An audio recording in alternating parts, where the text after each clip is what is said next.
Êtes-vous prêt à voir de la magie?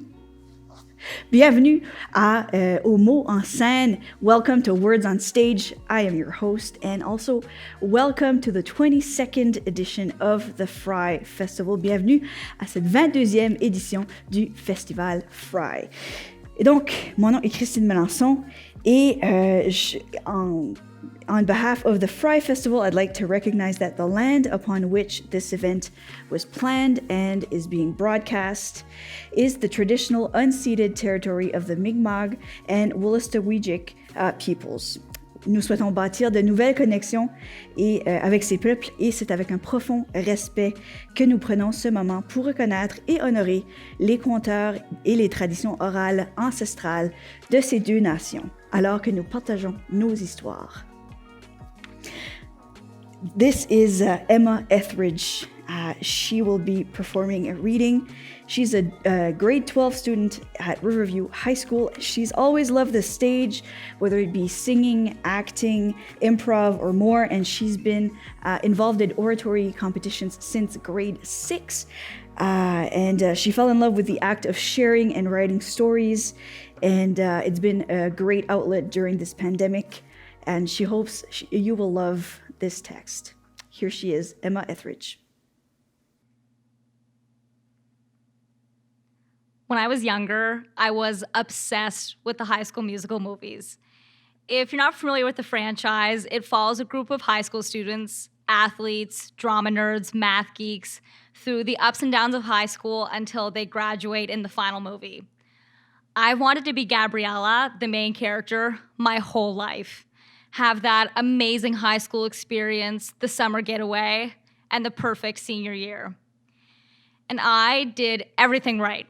I played sports, I did theater, I found an awesome group of friends, and I got good grades. I set myself up in every possible way to have the senior year of a lifetime. And yet, somehow, I don't get one at all. When my province shut down back in March, all eyes were on the grads of 2020. I felt their pain, I even cried with them, but silently I was saying, thank goodness, that's not me. I'll get my year when this is all over. But as I write these words on a Tuesday afternoon in February, I am not at school. I'm sitting in front of my computer at my desk, home, alone, just as I've been every second day since the beginning of the year we all thought would bring change, but somehow just brought a lot more disappointment.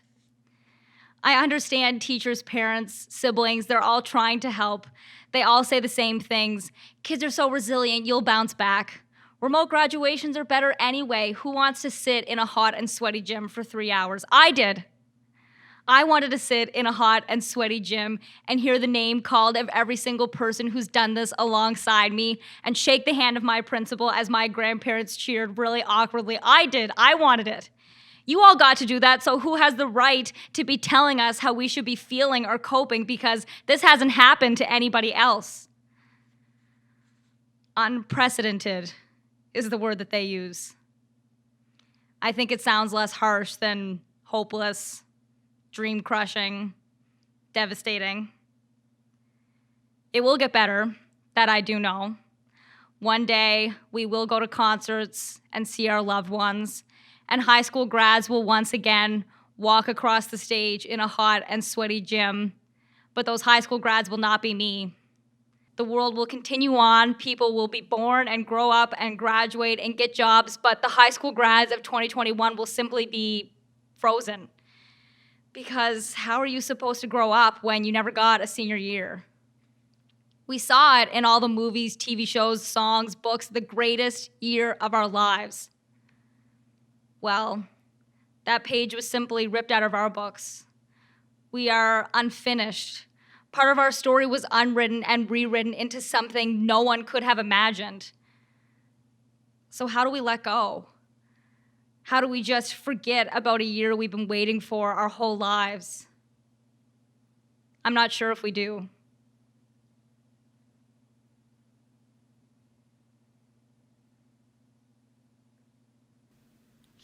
That was a wonderful reading. I loved your text. And now I'm wondering, what change are you most excited to see once COVID is over?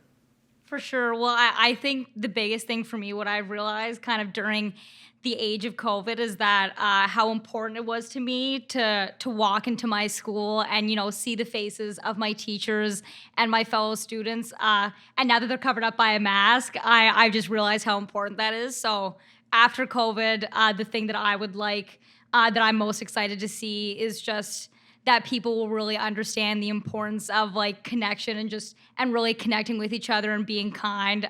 So I'm very excited for that.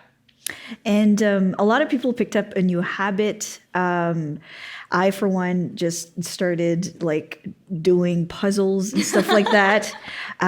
Is there something that you started doing this year? Yeah, well, when we shut down back in March, I actually tried to learn how to juggle. That didn't go very well. I gave up on that after like 2 days. And then I tried to learn how to bake because I've never really tried that before, and I've never really been good at anything like that. So I tried twice to make chocolate chip cookies, and both of the times they failed. So I basically gave up on that too. But Well, you might be more of a cook than a baker. So there's like two different types of people, right? Thank you so much for being here. You're wonderful, and all the best in this year and your graduation. And we'll see you again, I'm sure. thank you so much for having me.